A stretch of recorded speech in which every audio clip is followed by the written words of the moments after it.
Hey everybody, Rob here. I just finished an 8-day road trip around the state of Washington. So in this video, I want to do a quick breakdown explaining all the camera gear that I brought. I'll show you the bag, the camera, the lenses, all the other miscellaneous little gadgets, show you how I packed it into my camera bag, and I'll give a little bit of an explanation as to why I brought each piece of gear and some of the other pieces of gear that I was thinking about bringing, but ultimately didn't. Let's get into it. Starting with the camera bag itself, this is the Shimoda Action X V2 30-liter version. If you're familiar with the outdoor camera bag industry, you'll know that Shimoda is a major player in this realm. I was honestly between this or the newer PGY Tech One Pro camera outdoor adventure bags that honestly looked really enticing, but I decided to stick with the camera bag and the camera company that I know makes good, reliable bags. And I really have few things to complain about when it comes to this bag, with the exception that you can pack a lot of gear into it, so it gets really heavy. And I feel like sometimes the shoulder straps, and maybe it's just because I'm a smaller guy, but sometimes the shoulder straps and the waist and the hip belt, I feel like didn't provide as much comfort or structure as I was expecting. Then again, this was a very heavy camera bag in certain situations, and let me just show you what contributed to that weight. So first things first, I'm filming with the Fujifilm X-H2S, the Sigma 17-40 f1.8, and the Ulanzi tree root tripod. All three of those things were in this bag. The tree root tripod went on the side, this little water bottle pocket. I was able to strap it down so it wasn't wiggling back and forth when you're moving. That worked great. And the Fujifilm X-H2S and the Sigma 17-40 were always together in the section of the camera cube. Opening up the back for the main camera cube, the first thing I want to talk about is this guy, the Fujifilm 50-140 f2.8. The 50-140, sometimes I regretted bringing this lens around, mostly because of the weight. The size, usually because of the weight. For this one hike I did, it was called the Yellow Aster Butte Trail. It was probably the hardest hike I've ever done in my life.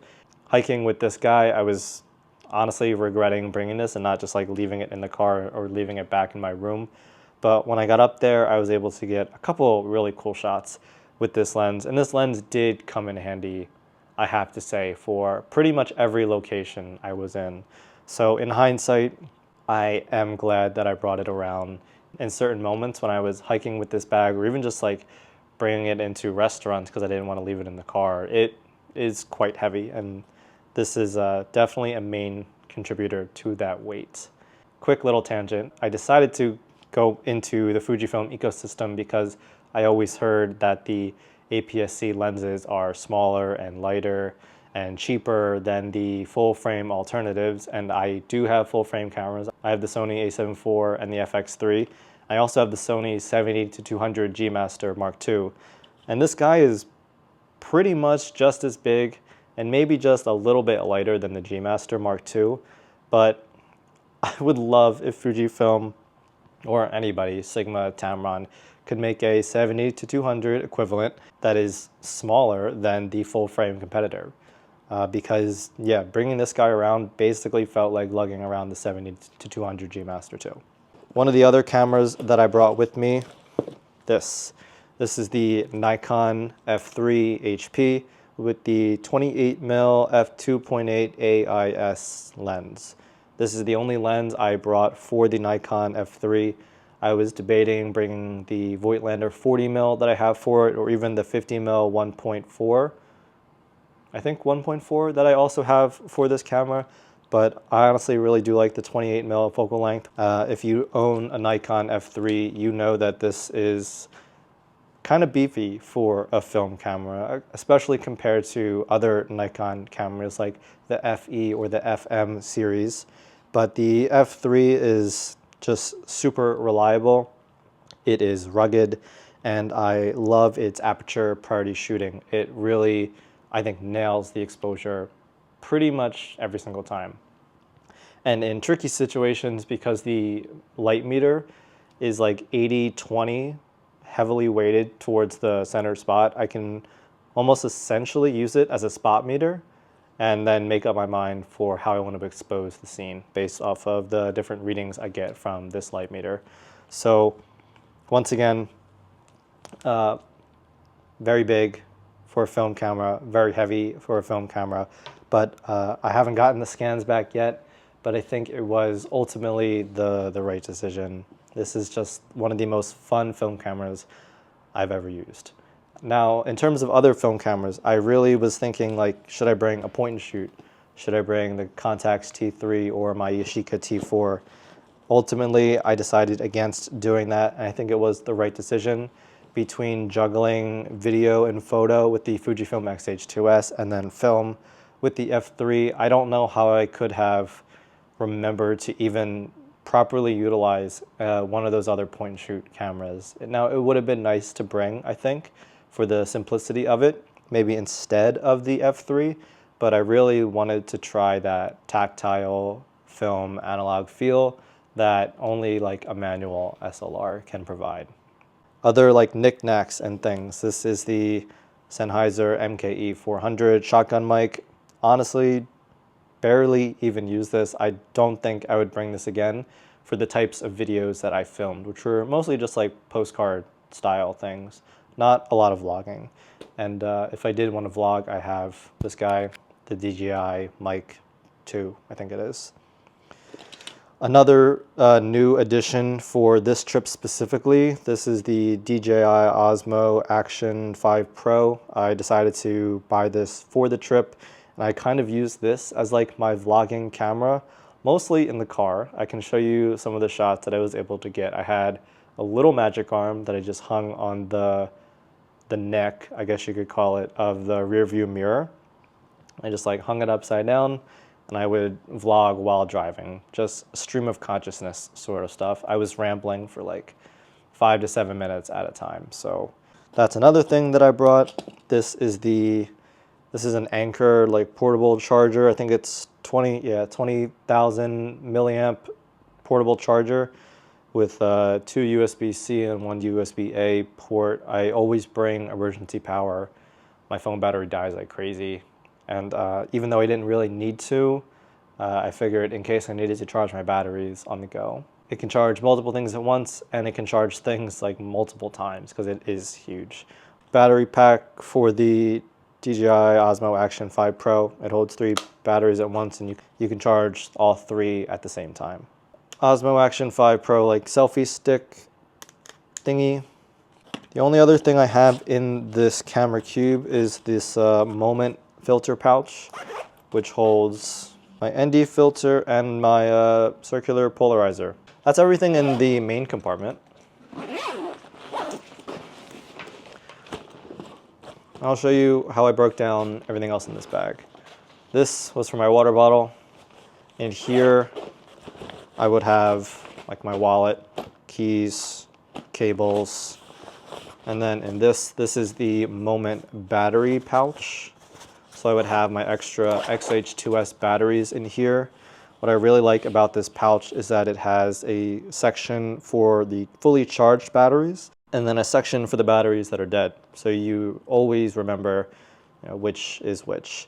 It also has a couple extra little pockets right here. So I put this little B&H Creators lens cloth and then my lens pen. I also had the SmallRig Multi tool that is not in here. It's probably somewhere over there, but that would also go like literally right next to it, right here. And that would go in here alongside, I would usually have like my rain jacket in this little compartment as well. Just pack it down, stuff it in, you're good to go. And that is everything that was in this little section. What I really like about the Action X series is this expandable roll top. If you need extra space, you just roll it up a layer and boom. Now you have a lot more like vertical space. You also can just fully open it like this to get access to whatever might be on top, just like that. or you can unzip it from here and go like this instead. So multiple ways to access this top pocket. And in here I had miscellaneous little knickknacks, bug spray, sunscreen, headlamp, rocket blower, let's see, some random batteries. Yeah, just other like miscellaneous things that were useful. I would have snacks in here. Pretty much anything that could survive just bouncing around and didn't need the rigidity that a camera cube provides would go in here. Another reason I like this bag is because I just think it looks cool. Like it looks like an outdoor camera bag. Put things into perspective, I'm 5'4", like 140 pounds. So this is what the 30-liter version looks like on me. Yeah, I don't think I could go to like the 50 without it like completely overwhelming me, and I would most likely turtle, which I honestly was a little afraid of doing a couple times. Shimoda makes a separate left camera strap thingy that has a dedicated capture clip little mount section right here.